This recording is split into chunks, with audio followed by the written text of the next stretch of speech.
Both the United States and China have a lot of words to say about themselves, one another, and the world for what they believe that their mission in the world is and what they see themselves as in the world.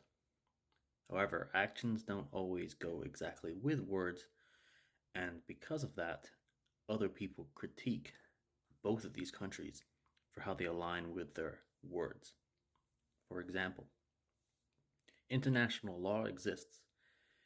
However, the international system is anarchic, meaning there is no actual body to reprimand people who break international law. If you're living in America and you break American laws, you will be arrested in America. If you break Chinese law, you will be arrested in China. But outside of the countries, if you break international law, the only thing that's stopping you are other countries. And that's where power comes into play. The powerful countries get to do more things than the not powerful countries. So, the United States often criticizes China for not living up to international law in cases like it building on islands in the South China Sea.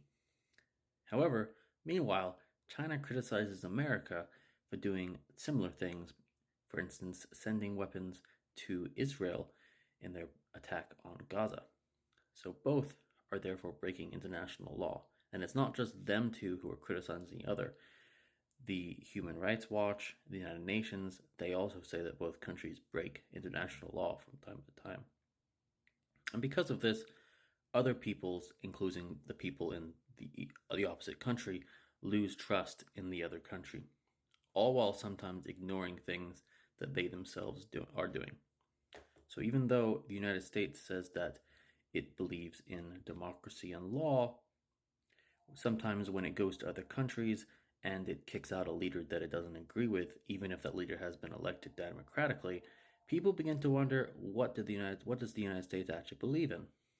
Meanwhile, China believes that its goal is to help countries in the global south develop the same way that it has in the past 50 years by sending them money and building things in their country so that they can develop and become rich, just as China went from being a poor country in the 1970s to the global power that it is today.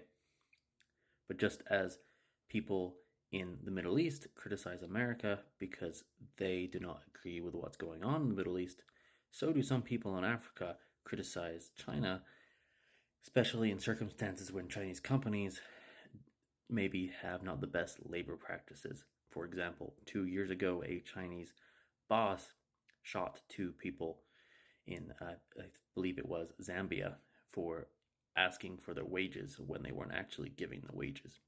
So even though these are just some incidents within a whole spectrum of different events, some people, these events are very emotional and very important to them, and they lose trust for either country, even if the country says that its goals are to do something good. What do you think? Bye bye.